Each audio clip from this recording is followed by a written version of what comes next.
come with me to get my hair cut. Go back to my old barber that I haven't been to in like a long time. I'm gonna deal with it nice because because you've been asking what's the haircut that I get that I think that looks best with curly hair. I'm gonna put y'all on right now.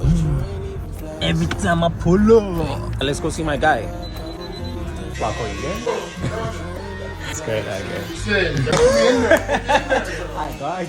Let's continue to do the drop fade. I haven't been lining up the front facial hair to blend. Keep this part darker. I'm trying to grow it out a bit. You don't want it bald, right? No, not bald, but low. Like nice, yeah, nice and low. My guy.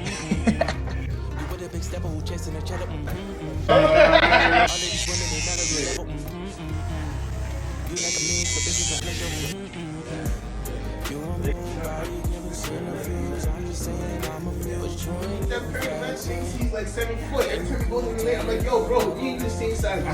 Going in like this, man. He tries to go in and don't get blocked. Here's the final cut. Let me show you guys. I think he did an amazing job. This is the back.